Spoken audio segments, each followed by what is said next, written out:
Okay.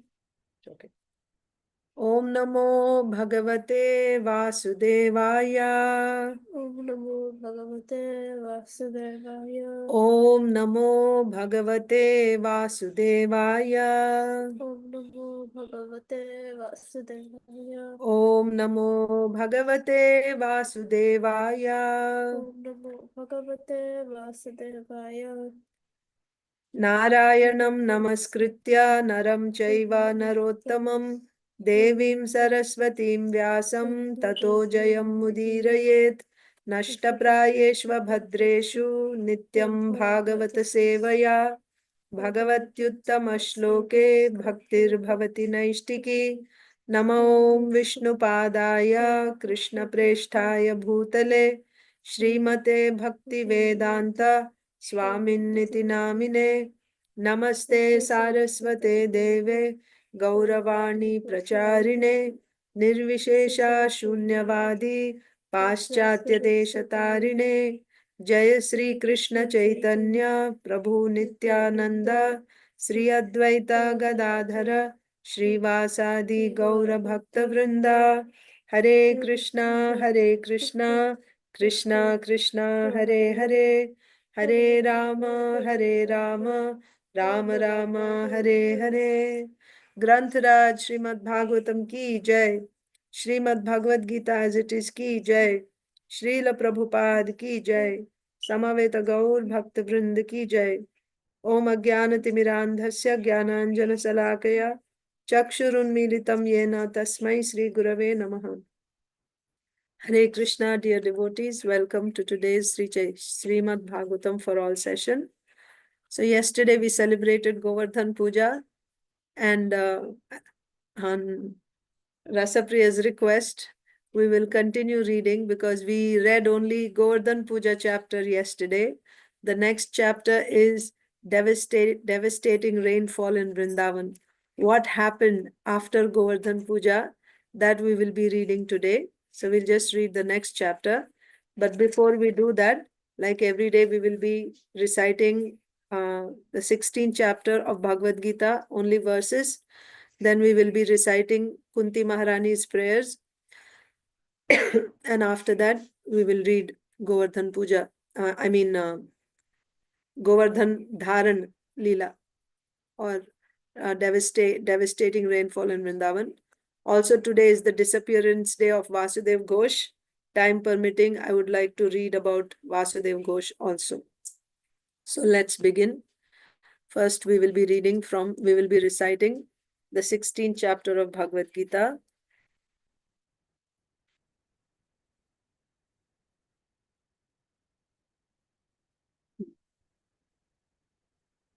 Okay.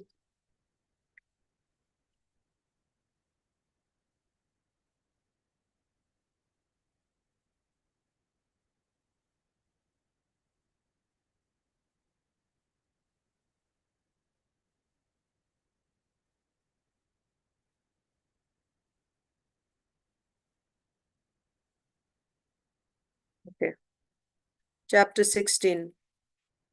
Daiva Asura Sampatti Yoga. The divine and demoniac natures. Sri Bhagavanuvacha Abhayam Sattva Samshuddhir Jnana Yoga Vyavastitihi Danam Damascha Yagyascha Swadhyayastapa Arjavam Ahimsa Satyam Akrodhas Tyagah Shantir Apaishunam Daya Bhuteshwaloluptvam Mardavam Hrir Achapalam Tejah Kshama Dhritihi Shaucham Adroho Natimanita Bhavanti Sampadam Daivim Abhijatasya Bharata Dambho Darpobhimanascha Krodha Parushyameva Ajnanam Chabhijatasya Partha Sampadamasurim Daivi Sampad Vimokshaya Nibandhaya Surimata Mashuchah Sampadam Daivim Abhijatosi Pandava Dvau Bhuta Sargau Lokesmin दैव आसुर एव च दैवो विस्तरशः प्रोक्ता आसुरं पार्थ मे शृणु प्रवृत्तिं च निवृत्तिं च जनाना विदुरासुराः न शौचं नापि चाचारो न सत्यं तेषु विद्यते असत्यम् अप्रतिष्ठं ते जगद् आहुरनीश्वरम् अपरस्परसम्भूतं किम् अन्यत् कामहैतुकम् एतां दृष्टिम् अवष्टभ्य नष्टात्मानोऽल्पबुद्धयः प्रभवन्त्युग्रकर्माणः क्षयाय जगतो हिताः कामम् आश्रित्य दुष्पूरं दम्भमानमदान्विताः मोहाद् गृहीत्वा सद्ग्राहान् प्रवर्तन्ते शुचिव्रताः चिन्ताम् अपरिमेयां च प्रलयान्ताम् उपाश्रिताः कामोपभोगपरमा एतावद् इति निश्चिताः आशापाशशतैर्बद्धाः कामक्रोधापरायणाः ईहन्ते कामभोगार्थम् अन्यायेनार्थसञ्चयान् इदम् अद्य मया लब्धम् इमं प्राप्स्ये मनोरथम् इदम् अस्तीदमपि मे भविष्यति पुनर्धनम् असौ मया हतः शत्रुर् हनिष्ये चापरानपि ईश्वरोऽहम् अहं भोगी सिद्धोऽहं बलवान् सुखी आढ्योऽभिजनवान् अस्मि कोऽन्योऽस्ति सदृशो मया यक्ष्ये दास्यामि मोदिष्य इत्यज्ञानविमोहिताः अनेकचित्तविभ्रान्ता मोहजाला समावृताः प्रसक्ताः कामभोगेषु पतन्ति नरकेषु च आत्मसम्भाविताः स्तब्धा धनमानमदान्विताः यजन्ते नाम यज्ञैस्ते दम्भेनाविधिपूर्वकम् अहङ्कारं बलं दर्पं कामक्रोधं च संश्रिताः माम् आत्मपरदेहेषु प्रद्विषन्तोऽभ्यसूयकाः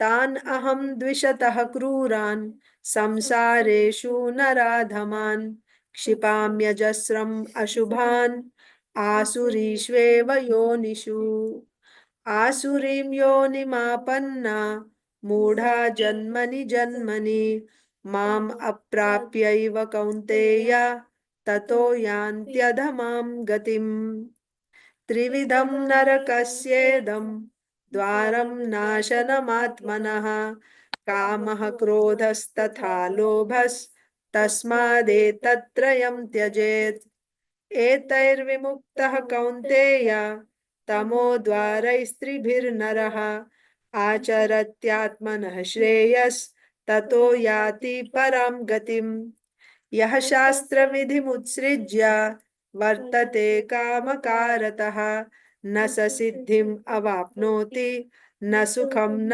परां गतिम् तस्माच्छास्त्रं प्रमाणं ते कार्याकार्यव्यवस्थितौ ज्ञात्वा शास्त्रविधानोक्तं कर्म कर्तुम् इहार्हसि.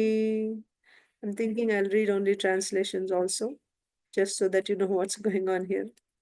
The Supreme Personality of Godhead said, fearlessness, purification of one's existence, cultivation of spiritual knowledge, charity, self-control, performance of sacrifice, study of the Vedas, austerity, simplicity, non-violence, truthfulness, freedom from anger, renunciation, tranquility, aversion to fault-finding, compassion for all living entities, freedom from covetousness, gentleness, modesty, steady determination, vigor, forgiveness, fortitude, cleanliness, and freedom from envy and from the passion for honor. These transcendental qualities, O son of Bharata, belong to godly men endowed with divine nature. One point here is that those who are practicing bhakti, not practicing bhakti, yes, those who are performing bhakti, those who are doing Shuddha bhakti, in them these qualities appear automatically. They appear automatically in devotees who are pure devotees, who are practicing pure devotional service. Whereas those who are not yet pure devotees, they can cultivate these by practicing them. You can practice to cultivate these divine qualities in you, because these qualities come from the mode of goodness. But when one is a pure devotee, he does not endeavor to cultivate these qualities, they come automatically. In the case of Gyanis means those who want to go and merge into Brahman. They require to practice these qualities. The last section of Bhagavad Gita, chapters 13 to 18, are talking about Jnana Yoga. So all these are applicable to Gyanis. Whatever we are reading in the 13th chapter, 14, 15, 16, 17, 18, they are meant for Gyanis. But the methods which are required for Gyanis may be used by devotees before they enter into pure devotional service. Why? Because these practices bring us to the mode of goodness. When we come to the mode of goodness, we become receptive to the knowledge from the scriptures. When we hear some statements from the Shastras about the Supreme Personality of Godhead, about bhakti, philosophy, then when you are in the mode of goodness, you can understand the message as it is. Whereas when you are in the modes of passion and ignorance, when you hear the message from the scriptures, one thing that can happen is that knowledge repels your consciousness. That means your mind will say, no, this is not correct. This cannot be true. You don't accept what is said in Shastra. Even if it is said in Shastra, you will say that because your logic will tell you, no, this is not possible. And the other outcome of being in the mode of passion and ignorance and hearing Shastra is that when you hear, you take some other meaning. You take an opposite meaning of what is being said. So that is why being in the mode of goodness is advantageous to understand Shastra as it is. What is Bhagavad Gita? Srila Prabhupada says Bhagavad Gita as it is. So many people are reading Bhagavad Gita. So many versions of Bhagavad Gita are there. Why not all conclusions are the same? Somebody says something else. Each person is giving his own philosophy from the words of Bhagavad Gita. Bhagavad Gita is Shastra. It is spoken by Krishna. But each person is deriving his own meaning. Why? Because of not being in the mode of goodness. If you're in the mode of goodness, you will hear the message exactly as the speaker is intending to say. Whatever the speaker wants to convey, you will grasp the exact message when you're in the mode of goodness. So when you practice these qualities which are given in the first 3 verses of the 16th chapter of Bhagavad Gita, which Krishna is calling divine qualities, by that you will come to the mode of goodness. And then when you are in the mode of goodness and you hear Bhagavad Gita and Srimad Bhagavatam, you will immediately grasp the subject exactly as it is being said.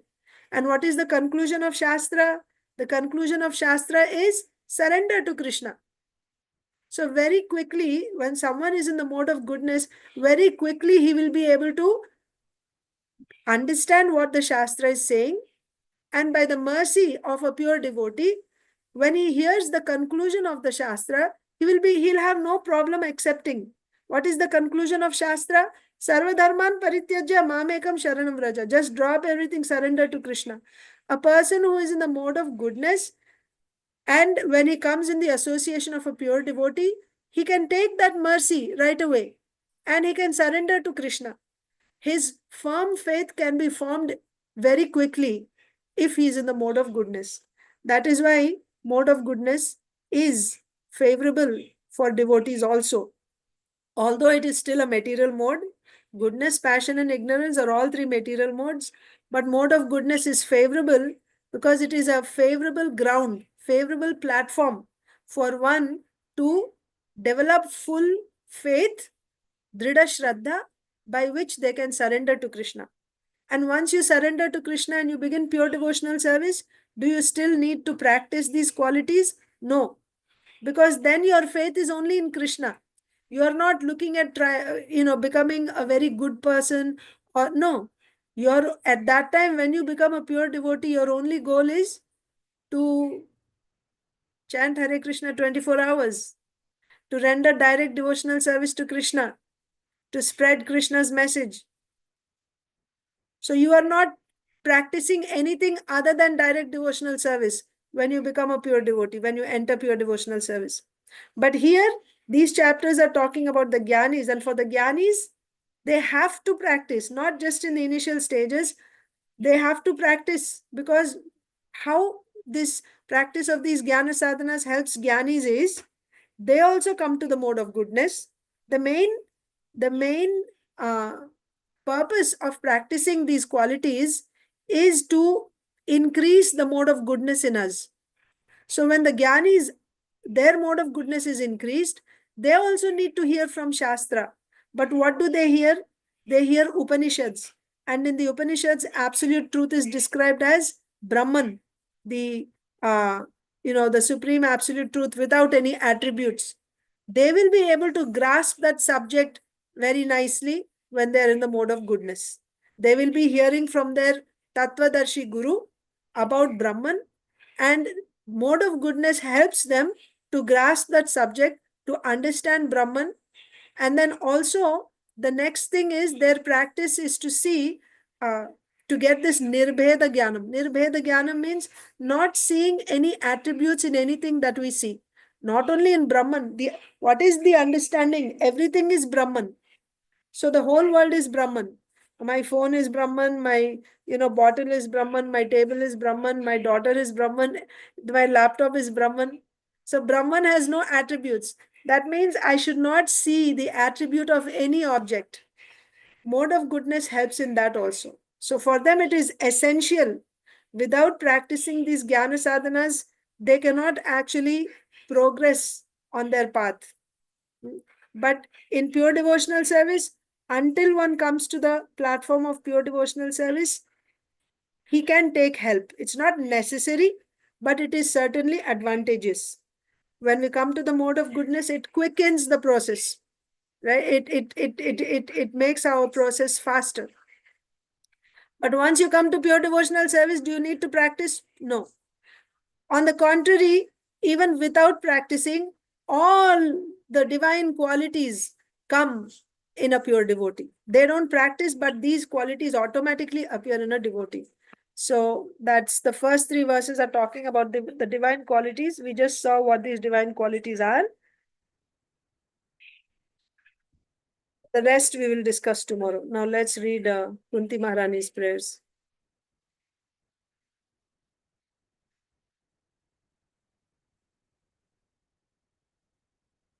Prayers by Queen Kunti, text 18.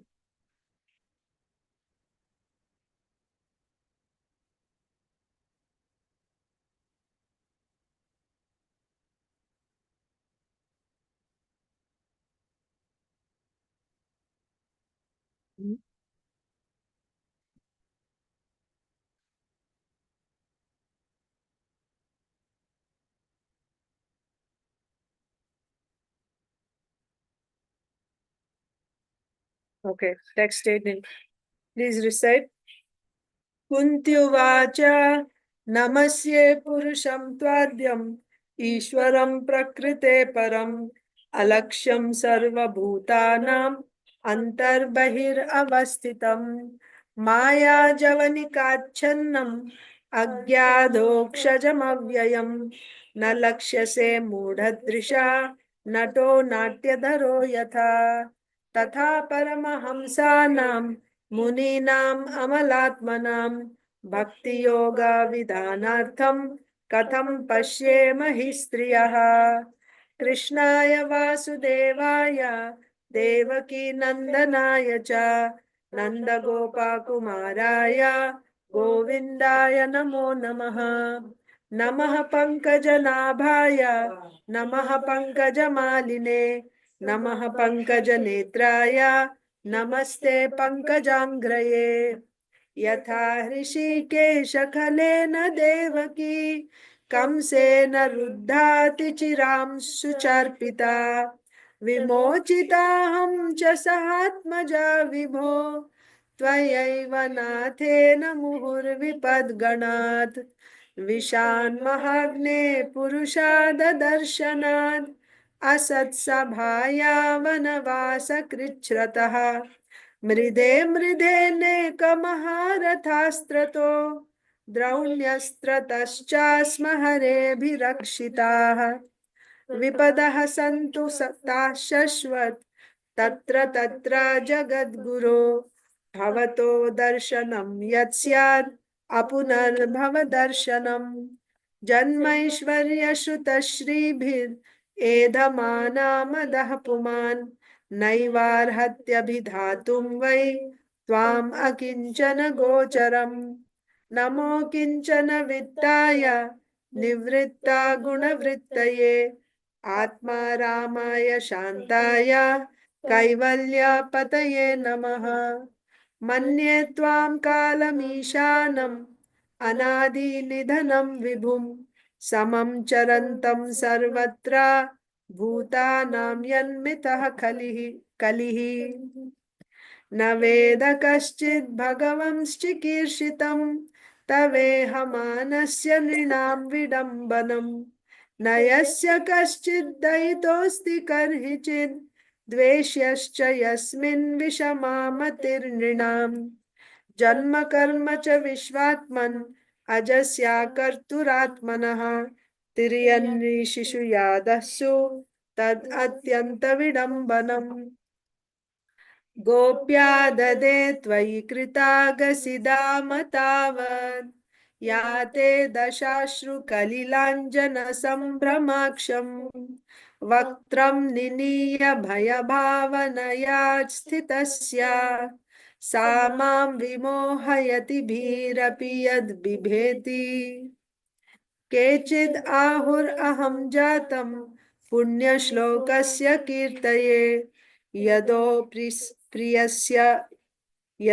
प्रियस्यान्ववाये यदो प्रियस्यान्ववाये मलयस्येव चन्दनम् अपरे वसुदेवस्य देवक्यां याचितोऽभ्यगात् अजस्त्वम् अस्य क्षेमाय वधाय च सुरद्विषाम् भारावतारणायान्ये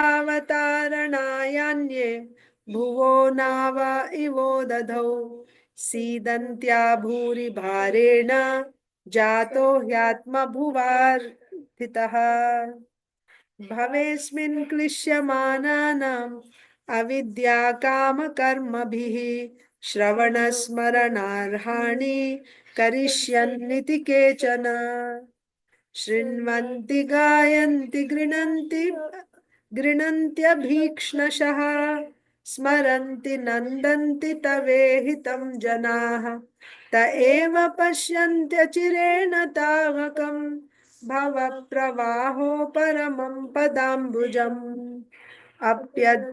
अप्यद्यनस्त्वं स्वकृते हितः प्रभो जिहाससि स्वित्सुहृदोऽनुजीविनः येषां न चान्यद्भवतः पदाम्बुजात् परायणं राजसुयोजितां हसाम् केवयं नाम रूपाभ्यां यदुभिः सह पाण्डवाः भवतो दर्शनं यर्हि कृषिकाणाम् इवेशितुः नेयं शोभिष्यते तत्र यथेदानीं गदाधर त्वत्पदैरङ्किता भाति स्वलक्षणा विलक्षितैः इमे जनपदाः समृद्धाः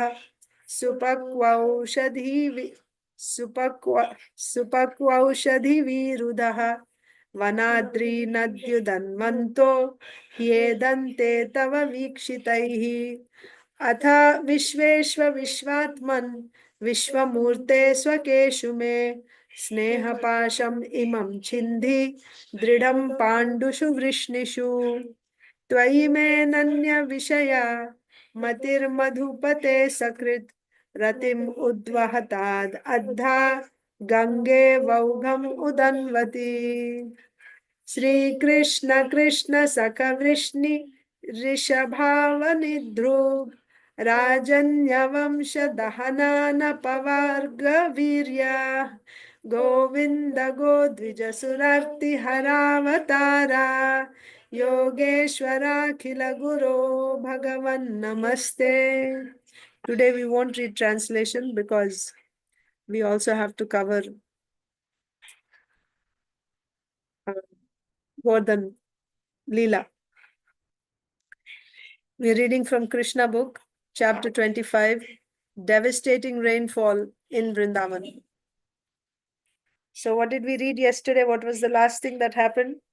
All the Brajbasis, they performed the Govardhan Puja and then they all went back, returned to their homes. What happened after that? So they didn't do Indra Yagya. When Indra understood that the sacrifice which was to be offered by the cowherd men in Vrindavan had been stopped by Krishna, he became angry and he vented his anger upon the inhabitants of Vrindavan who were headed by Nanda Maharaj. Although Indra knew perfectly well that Krishna was personally protecting them. As the director of different kinds of clouds, Indra called for the Samvartaka. This cloud is invited when there is a need to devastate the whole cosmic manifestation.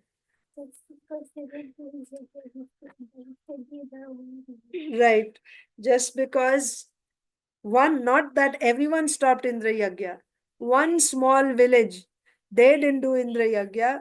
And because of that, Indra is calling the Samvartaka clouds, which will inundate the whole universe.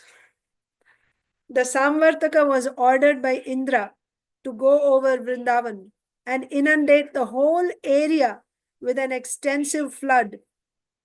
Demonically, Indra thought himself to be the all-powerful Supreme Personality. This is the nature of false ego.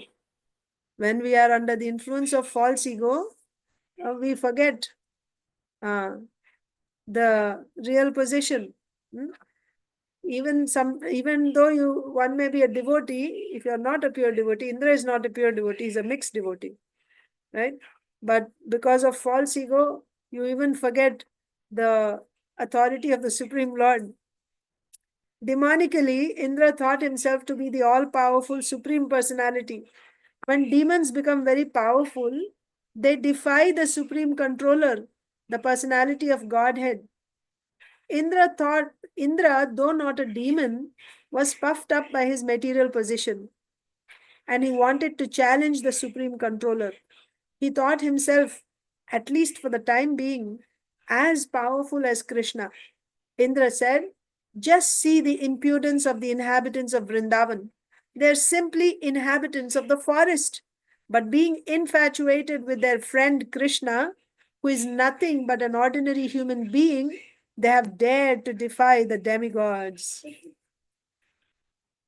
So what should devotees do? Infatuated. Infatuated means being attracted so much, like love, right? Calf love. You become so attracted to somebody. So because of their attraction for Krishna, they are doing whatever he's telling them to do, even at the cost of picking up a quarrel with me, picking up enmity with me, like that. But my point is, you're a devotee and some powerful person in some power, great power, becomes angry with you. What should you do? Should you, huh? Why should you ignore them? Right. So who should you try to please? Should you try to satisfy the person, the very powerful person in this world, out of fear that that person may create problems in my material life? Can anyone create problems in your spiritual life? No. If we are faithful to Krishna. That's what we learn from this pastime. First of all, you understand what is it that Krishna wants us to do. How do you understand what is it that Krishna wants us to do? You can understand from the scripture and by the mercy of pure devotees who have understood, who are living by that principle. And they will come in the disciplic succession. They won't just come out like that here and there. This is Krishna's system. Krishna's message comes to us in the parampara, Guru Shishya parampara. And when you get that message, and if majority of the people in the world don't agree, what should you do? Should you follow Krishna's instruction, or should you try to satisfy the people of this world, the powerful personalities in this world, maybe big politicians or even up to demigods? Krishna wants to prove through this pastime, he wants to give confidence to his devotees that even if somebody is as powerful as Indra, he can do nothing to my devotees. He cannot even, move one hair on his head. That's the pastime of Krishna's lifting this Govardhan Lila, Govardhan Parvat. So we will continue. So first we saw how Indra is angry now. So he said, what did Indra say? Just see the impudence of the inhabitants of Vrindavan. They are simply inhabitants of the forest, but being infatuated with their friend Krishna, who is nothing but an ordinary human being, they have dared to defy the demigods. Krishna has declared in the Bhagavad Gita that the worshippers of the demigods are not very intelligent. He has also declared that one has to give up all kinds of demigod worship and simply concentrate on Krishna consciousness. Krishna is invoking the anger of Indra and later on chastising him is a clear indication to his devotees that those who are engaged in Krishna consciousness have no need to worship any demigod. Even if it is found that the demigod has become angry, Krishna gives his devotees all protection and they should completely depend on his mercy. It's a very important principle for us. Nowadays we may not see demigods are very powerful. If Krishna is giving protection from the wrath, from the anger of a demigod like Indra, can't Krishna give his devotee, his surrendered devotee, protection from some politician or from some powerful person in this world? Why not? Certainly he will give protection. So if we have, what we need really is that firm faith in Krishna. Once we have that firm faith, we don't mind any opposition. We don't mind, because all we have to be sure about in our heart is, what I'm doing, is this pleasing to Krishna or not?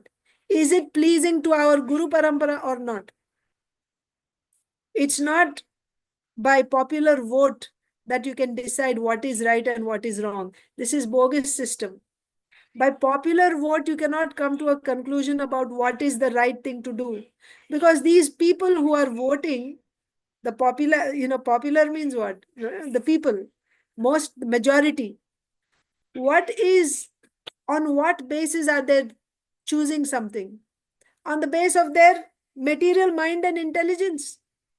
Material mind and intelligence cannot give you the right knowledge all the time. Why? Because the senses and intelligence inherently have defects in them. They have defects in them. Sometimes they can give right knowledge, sometimes they won't give right knowledge. And if you put all your faith in such a material mind, the plans that come out from such material minds and intelligence, you will be lost. You won't get true knowledge. But if you accept knowledge which is coming from Shastra, Shastra is not written by any human being. You will say Vasudev gave us, Vasudev was not a human being. Besides that, Vasudev is also it's not that he's writing the Vedas. The Vedas are eternally existing. Like the Lord is eternal, the Vedas are also eternal. They only manifest and unmanifest, like the Lord manifesting and disappearing. Like that, the Vedas also appear and they disappear. Why do the Vedas disappear? The Vedas disappear when there is no, just like, let's say, if there is no audience, right? You're speaking something, there's no audience. Then what will happen? Soon that show will stop because nobody is watching. It will stop. Similarly, the Vedas are vast, unlimited, but only that much of the Vedas is manifested as it is needed in the current society, which can be used. But as the standard of people keeps falling down, it starts dwindling lower and lower and lower. They go completely to the animal platform. They cannot comprehend the Vedas. Then what will happen? Gradually they disappear. Gradually they disappear. That is why as you go to higher planets, you will find the Vedas they are more vast than what we have here. But thankfully for us, by the mercy of Srila Vasudev, he has given us Srimad Bhagavatam. Srimad Bhagavatam is it is the ripened fruit of the tree of the Vedas. If you have Srimad Bhagavatam, you have everything that is there in the Vedas. And even now, that Srimad Bhagavatam is available to everyone intact, completely. It's not lost. The whole Srimad Bhagavatam is available to us now. So we must take message from such a source. We should get knowledge from such a source which is free from the defects of mind and intelligence. So when you hear from Srimad Bhagavatam coming through disciplic succession, what pleases Krishna, what Krishna wants me to do, and if you hold on to that, you will not be a loser. You may be rejected by the whole world. It does not matter. When Srila Prabhupada came to America, when he was preaching, all his god brothers, most of the god brothers, they thought that he is not being practical. It's not possible. He'll go to America and preach. He'll go to the West and preach. If Srila Prabhupada had taken that popular vote, he would have never come to America and we would never have ISKCON. So, if you look back at our acharyas, they have always been revolutionary, but their revolution is against what? Is against materialism, is against apasiddhanta. So it is not wrong to be revolutionary as long as what is it that you're revolting against. We see that in this pastime. The Vrajvasis, generation after generation, they had been observing this Govardhana Puja. But now, I'm sorry, Indra Puja. Thank you. Generation after generation, they had been observing Indra Puja. And now when they heard from Krishna, they understood that this Indra Puja, it is not required. When you're doing pure devotional service, you don't need to worship you don't need to flatter any authority or any demigod. Of course, a Vaishnava respects everyone. A Vaishnava respects even an ant. Why not the demigods? But that does not mean you have to flatter them, you have to bribe them so that they will give us what we need. You don't need to do that.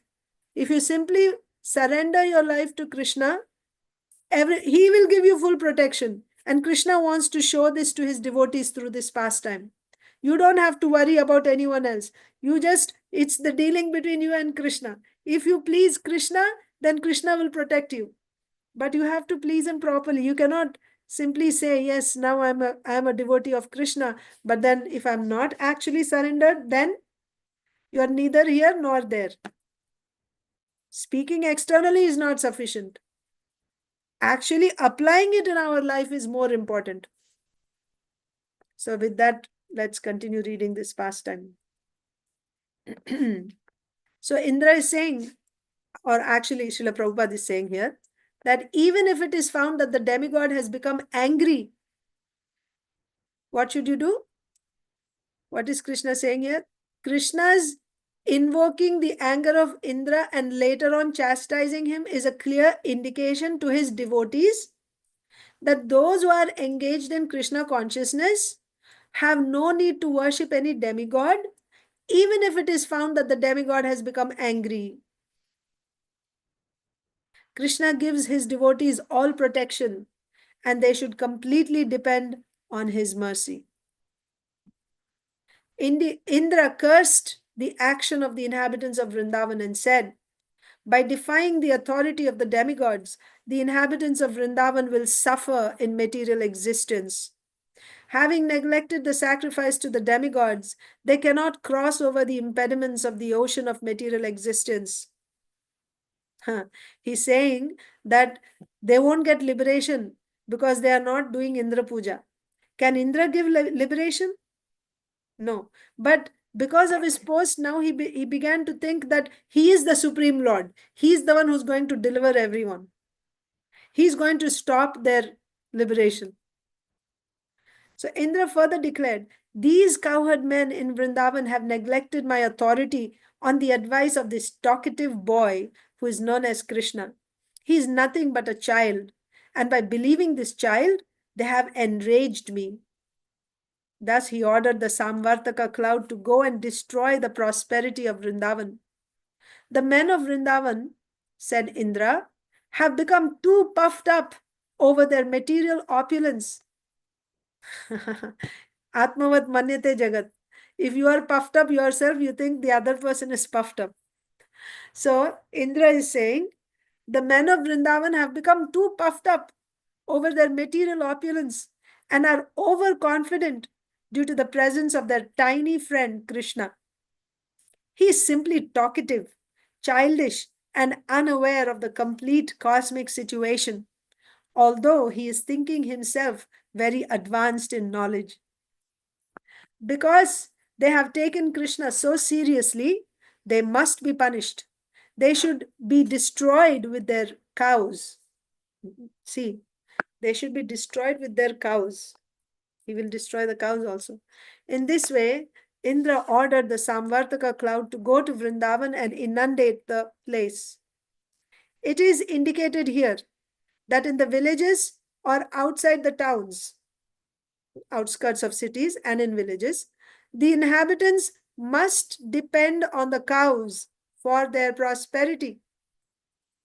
When the cows are destroyed, the people are destitute of all kinds of opulences.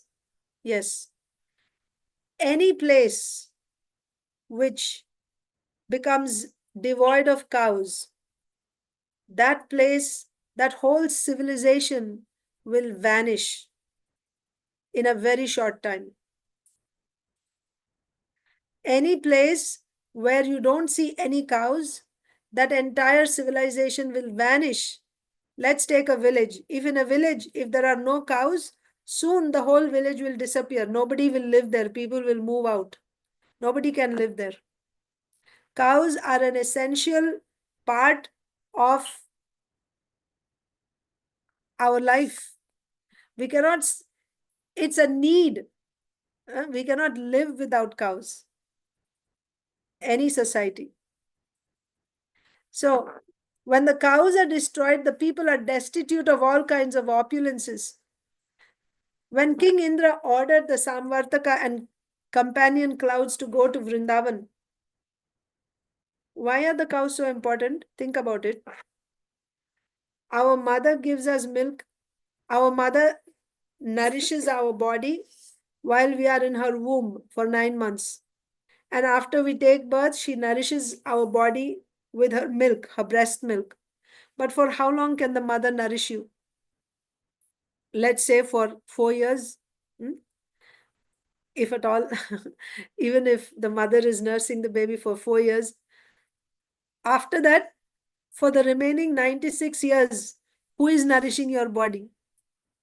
Mother cow. Mother cow is nourishing our body.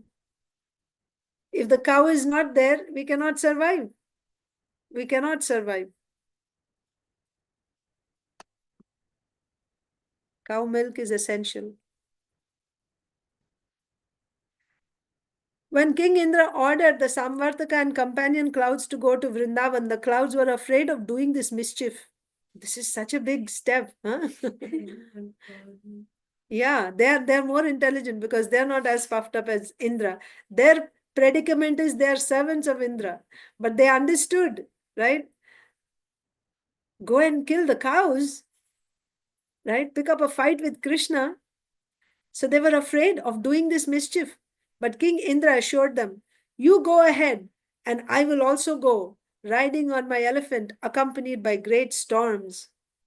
And I shall apply all my strength to punishing the inhabitants of Vrindavan. Don't worry, I'm there behind you. You're not alone. I'm coming with my Vajra, right? I will come and I will inundate, right? Punish all the inhabitants of Vrindavan." Ordered by King Indra, all the dangerous clouds appeared above Vrindavan. Remember, these clouds are meant to inundate the whole universe. And those clouds have come and they have collected, accumulated, or they are stationed just above Vrindavan and began to pour water incessantly with all their strength and power. The Samvartaka clouds are pouring rain with all their strength. Can you imagine what that must be like? There was not raindrops falling.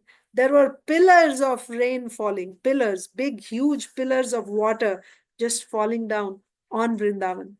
There was constant lightning and thunder, blowing of severe wind, and incessant falling of rain, non-stop, continuous. This is what happens at the time of final annihilation. Continuous rainfall, accompanied by lightning, thunder, severe wind, and very cold. The rain seemed to fall like piercing, sharp arrows. By pouring water as thick as pillars without cessation, the clouds gradually filled all the lands in Vrindavan with water, and there was no visible distinction between higher and lower land. It's not like when it rains in Philadelphia, you see some water flowing on the roads. Not like that. You couldn't see any land. You couldn't see anything. High land, low land, all you could see was just water everywhere. Only water. The situation was very dangerous, especially for the animals. So they are all drowning. The rainfall was accompanied by great winds, and every living creature in Vrindavan began to tremble from the severe cold. Unable to find any other source of deliverance, they all approached Govinda to take shelter at his lotus feet. The cows, especially being much aggrieved from the heavy rain, bowed down their heads and taking their calves underneath their bodies, they approached the Supreme Personality of Godhead to take shelter of his lotus feet. At that time, all the inhabitants of Vrindavan began to pray to Lord Krishna. "Dear Krishna," they prayed, "you are all powerful and you are very affectionate to your devotees. Now please protect us who have been much harassed by angry Indra." Upon hearing their prayers, Krishna could understand that Indra, being bereft of his sacrificial honor, was pouring down rain that was accompanied by heavy pieces of ice. Also, ice, big, big pieces of ice were falling, not small. Ice in Vrindavan? Yes. Accompanied by heavy pieces of ice and strong winds. Although all this was out of season. When is this happening now? At this time of the year. This is not the season for rains, but it was happening now. Krishna understood that this was a deliberate exhibition of anger by Indra. He therefore concluded, "This demigod, who thinks himself supreme, has shown his great power, but I shall answer him according to my position, and I shall teach him that he is not autonomous in managing universal affairs." Indra is just an officer appointed by Krishna. He is working on behalf of Krishna. He is just being controlled by the material energy. The material energy is controlled by Krishna. But Indra is thinking he is the whole and sole proprietor of the universe. So Krishna is saying, "I am the Supreme Lord over all, and I shall thus take away his false prestige, which has risen from his power." I shall take away his false prestige, which has risen from his power. That means because of getting that position, he got this false prestige that I am so great. I will take away that pride, that false prestige I'm going to take away. The demigods are my devotees, and therefore it is not possible for them to forget my supremacy. But somehow or other, he has become puffed up with material power and thus is now maddened. I shall act in such a way as to relieve him of this false prestige. I shall give protection to my pure devotees in Vrindavan, who are at present completely dependent on my mercy and whom I have taken completely under my protection. I must save them by my mystic power. You should also note one more thing here. Krishna is protecting. Why Krishna is protecting the Vrajvasis? They took the risk for Krishna. Krishna told them, you don't have to do Indra Yagya. They knew very well that Indra will become angry, but still they chose to side with Krishna. So when someone takes all risks to practice devotional service to please Krishna, then Krishna also reciprocates to protect such a devotee. And somebody who's thinking that I will do practice devotional service in such a way that, you know, in this world also everyone is happy with me, and I will do something. I won't look like I'm being an outright non-devotee. I will do little bit of devotional service so I will look like I'm a devotee, but also I will please all the people in this world. It won't work. It won't work. At some point, you will come to a juncture where you will have to choose, is it this or that? Right? So, ye yathamam prapadyante tam tathaiva bhajamiham. As one surrenders unto me, I reward him accordingly. So, if somebody surrenders a little bit, Krishna will also reciprocate that much according to that. But when one surrenders fully to Krishna, not caring for any opposition from this world, Krishna is also coming forward to protect such a devotee. Now we see how Krishna is protecting these devotees of Vrindavan.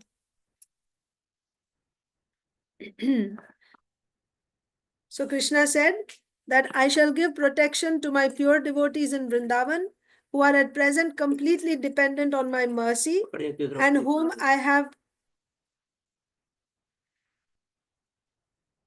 shall give protection to my pure devotees in Vrindavan, who are at present completely dependent on my mercy and whom I have taken completely under my protection.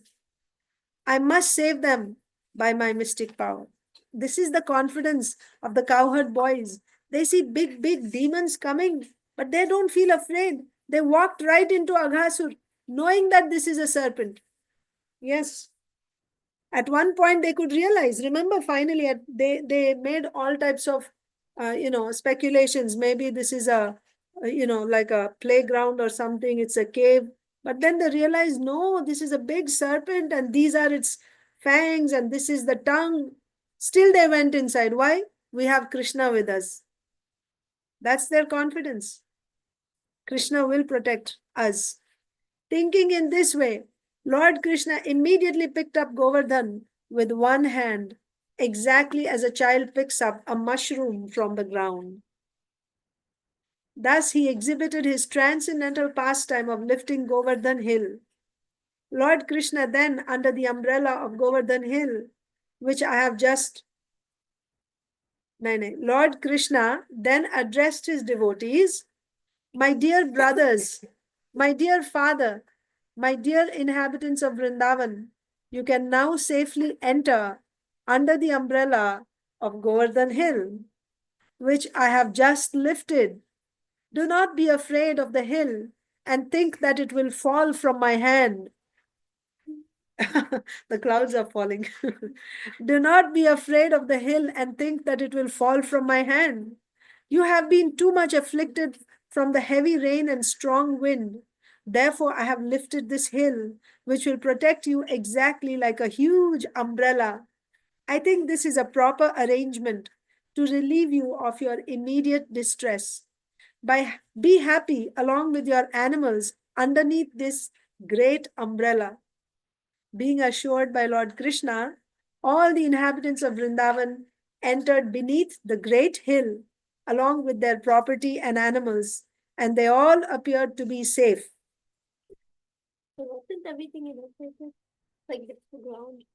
Yeah, this must be an elevated place. The inhabitants of Vrindavan and their animals remained there for 1 week without being disturbed by hunger, thirst, or any other discomforts. They were simply astonished to see how Krishna was holding up the mountain with the little finger of his left hand. It's a left hand. You know, the left hand is not as strong as the right. And in that, also, the little finger, the smallest finger. This completely crushed Indra's pride. Krishna is lifting the Govardhana hill with his left pinky.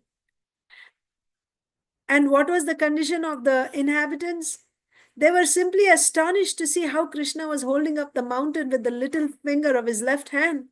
Seeing the extraordinary mystic power of Krishna, Indra, the king of heaven, was thunderstruck and baffled in his determination. It's like, what's good? What's going on? He immediately called for all the clouds and asked them to desist. Stop. When the sky became completely cleared of all clouds. So, of course, he tried. So, here it is simplified, but he sends, he also comes and he tried sending, but nothing worked. So, finally, he understood his power is nothing in front of Krishna's power. He immediately called for all the clouds and asked them to desist. When the sky became completely cleared of all clouds and there was sunrise again, the strong wind stopped. At that time, Krishna, the Supreme Personality of Godhead, known now as the lifter of Govardhan Hill, Giridhari, said, "My dear cowherd men, now you can leave and take your wives, children, cows, and valuables because everything is ended. The inundation has gone down along with the swelling waters of the river."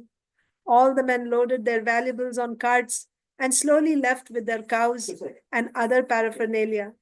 After they had cleared out everything, Lord Indra very slowly, sorry, Lord Krishna, Lord Krishna very slowly replaced Govardhan Hill in exactly the same position it had been in before.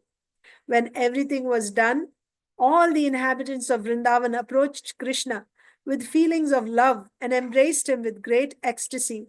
The gopis, being naturally very affectionate to Krishna, began to offer him yogurt mixed with their tears. And they poured incessant blessings upon him. Mother Yashoda, Mother Rohini, Nanda and Balaram, Balaram, who is the strongest of the strong, embraced Krishna one after another, and from spontaneous feelings of affection, blessed him over and over again. In the heavens, different demigods from different planetary systems, such as Siddhaloka, Gandharva and Charanaloka, also began to show their complete satisfaction. They poured showers of flowers on the surface of the earth and sounded different conch shells. There was beating of drums, and being inspired by godly feelings, residents of Gandharva began to play on their tamburas to please the Lord. After this incident, the Supreme Personality of Godhead, surrounded by his dear friends and the animals, returned to his home. As usual, the gopis began to chant the glorious pastimes of Lord Krishna with great feeling, for they were chanting from the heart. Thus ends the Bhaktivedanta purport of the 25th chapter of Krishna, devastating rainfall in Vrindavan. Actually, then Indra also comes, but that's not given here. Yeah, yeah. Maybe to the Next chapter. Okay, maybe the chapter after that. Yeah. Yeah, prayers by Indra. So then Indra will come and he offers prayers. So, I mean, if you want, we can read it, but maybe tomorrow, I think.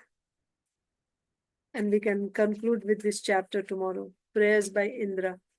But today is also the disappearance day of Vasudev Ghosh. So I was thinking we will read about Vasudev Ghosh.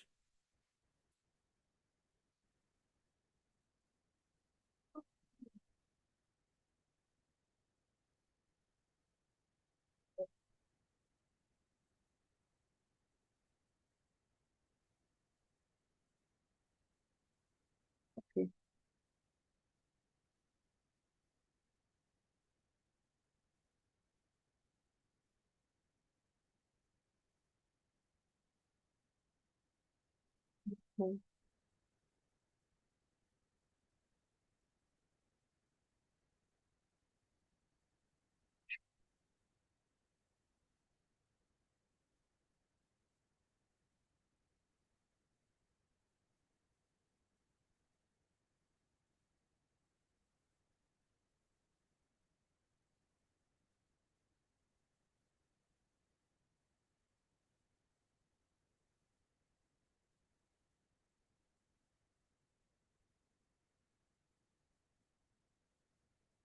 Vasudev Ghosh.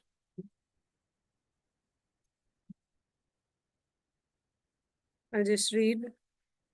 Vasudev Ghosh and his two brothers Madhava and Govinda are eternal associates of Sri Chaitanya Mahaprabhu and Sri Nityananda Prabhu. Fixed in Madhurya Rasa, they accepted Sri Radhika as their ultimate shelter, Ashraya Vigraha. The brothers expertly performed sweet melodious kirtans, the Ghosh brothers. Whenever they sang, Lord Chaitanya and Lord Nityananda would immediately dance in ecstasy.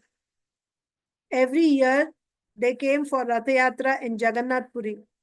They led the chanting in one of the 7 kirtan groups arranged by Lord Chaitanya.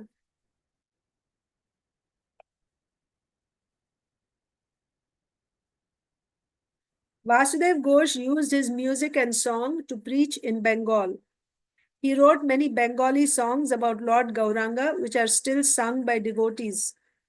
In one, he says, if Lord Gaura had not appeared in this age of Kali, then how could we tolerate living?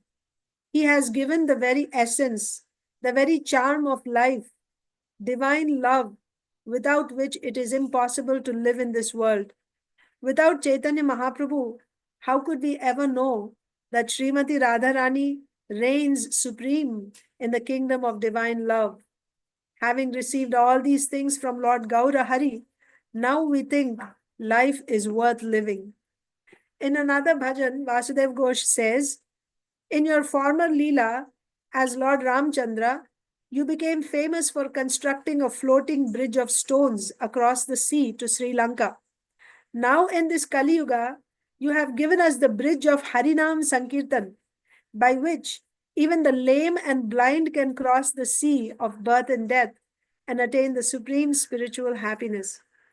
He is Guna Tunga Sakhi in Radha Madhav's Nitya Nikunja Vrajalila.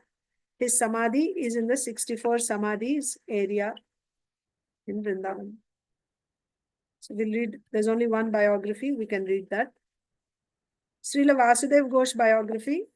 The 3 brothers, Sri Vasudev Ghosh, Sri Madhav Ghosh, and Sri Govinda Ghosh, were very expert singers. Sri Nityananda Prabhu himself would dance as they sang. This is from Chaitanya Bhagavat. Antyalila, chapter 5, 259th verse. According to some, their maternal uncle's house was in the village of Buron or Burangi in Silhet, Srihatta. Their father later took up residence at Kumarhatta.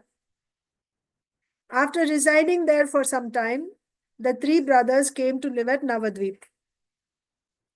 They were born in the family of Uttara Radhiya Kayastas and were very intimate associates of Sri Sri Nitai Gauranga. Srila Bhaktisiddhanta Saraswati Thakur states that they are immediate expansions of Srimati Radhika's body. They are the immediate expansions of Srimati Radhika's body. All three of them composed very sweet songs describing the Leelas of Sri Gaur Sundar and Sri Krishna. They have particularly described the childhood pastimes of Gaurahari, his Sankirtan pastimes, and acceptance of sannyas, as well as descriptions of the beauty of Sri Nityananda Prabhu. According to Gaura Ganodesha Deepika, Sri Govinda, Sri Madhava, and Sri Vasudev were in Vrajalila as Kalavati, Rasollasa, and Guntungi Sakhis. Vasudev and Madhava were sent with Nityananda to preach in Bengal. Govinda stayed for some time with Mahaprabhu at Nilachal. Every year they would come to Puri to see Mahaprabhu and perform kirtan during Rath Yatra. Later in life, they took up residences at different places. Sri Govinda lived in Agradweep, Sri Madhava in Dainhat, and Sri Vasudev in Tamluk. So, who is this Govinda Ghosh? Govinda Ghosh is the same devotee who was the personal servant of Sri Chaitanya Mahaprabhu. And then Mahaprabhu, once asked for Haritaki, and he had saved it from the previous day. So Mahaprabhu said, "Oh, you are stalking, so you cannot be, in the renounced order. You must marry." So he was a brahmachari, so he had him, enter the Grihastha ashram. And then later on, his son died, Govinda Ghosh's son, because, once his Govinda Ghosh had to go somewhere. He told his young son, 5-year-old boy, he had only one son, to make an offering to the deity when he was gone. And Govinda Ghosh went, and his father had said, make sure that Krishna eats similar to Raghunandan Thakur's pastime. So he went on the altar and he kept saying, Krishna eat, Krishna eat. And finally Krishna said, I ate, but everything is still there. He started crying. Then taking compassion on the child, Krishna ate everything and he said, don't tell anyone. If you tell anyone, you're going to die. So he came outside and he wouldn't say anything to his mother. And when Govinda Ghosh came back in the evening and he asked, where is prasadam? There is no prasadam. What happened? Your son went on the altar and he came back with an empty plate. So then they thought maybe the boy ate it himself. And then the father asked him, what happened? What happened? Did you eat? He said, no. Gopinath ate it. The deity was Gopinath. Same.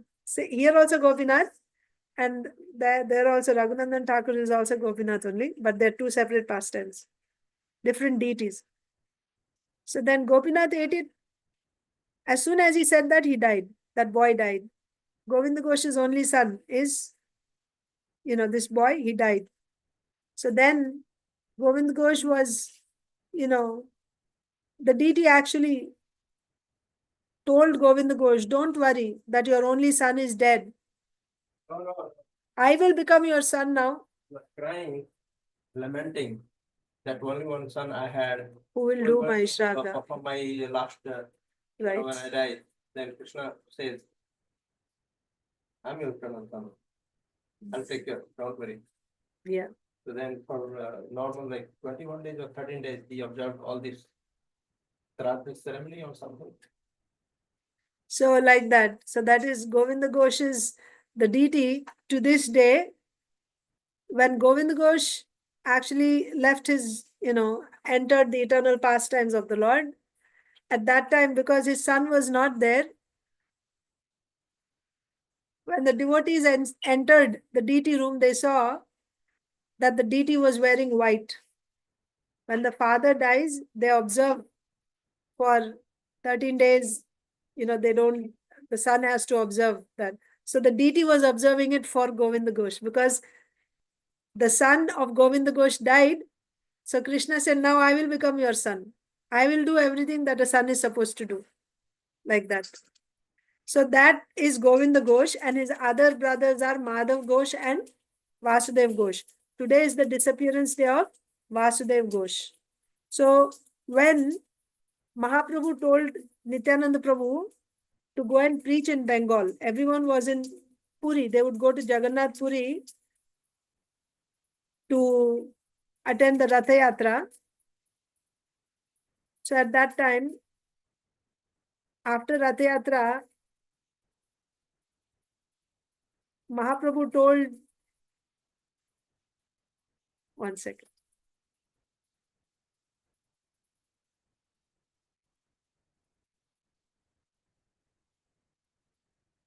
Yes, yes.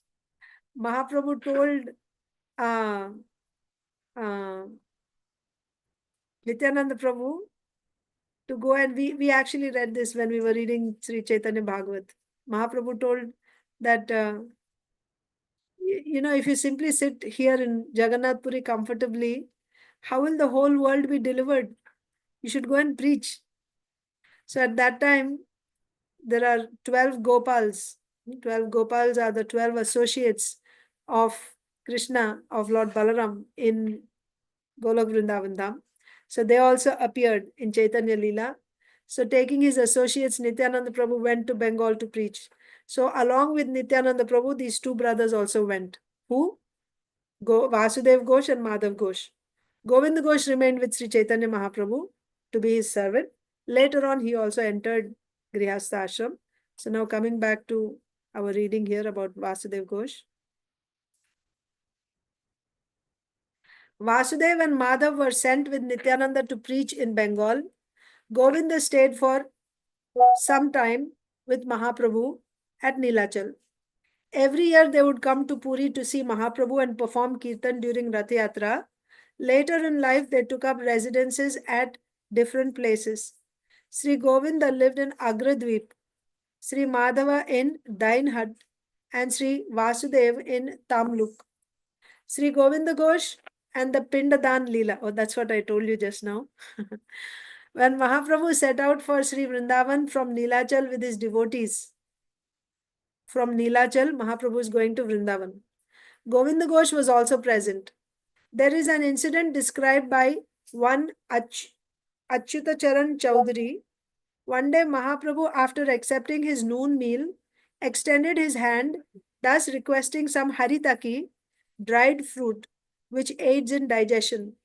Govinda immediately ran out to bring some from some householders in the village where they were staying. So wherever they were traveling, he went to the nearby village and begged for some haritaki. The next day, when Mahaprabhu similarly extended, so they're continuing, right? They're walking. So they were not in any village the next day. So the next day, when Mahaprabhu similarly extended his hand after lunch, Govinda again placed in it, placed, when Mahaprabhu extended his hand, Govinda placed in it some haritaki. Mahaprabhu looked at him and inquired as to how he was able to provide it so quickly, whereas yesterday it had required some time to bring because he had to go and find and bring. But now, as soon as Mahaprabhu asked, immediately he gave. Govinda replied that he had kept some for Mahaprabhu from yesterday. Mahaprabhu said that since he was saving things, he should remain in that village and become a householder.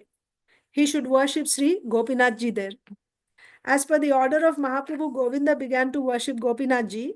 And after, so, Grihastha means what? Grihastha means you must have a wife. It's not just you have a home and you're living. That's not called Grihastha. Grihastha means marrying and having children. That is Grihastha. So as per the order of Mahaprabhu, Govinda began to worship Gopinathji. And after marrying, he had a son who would also assist him in the worship of the deity.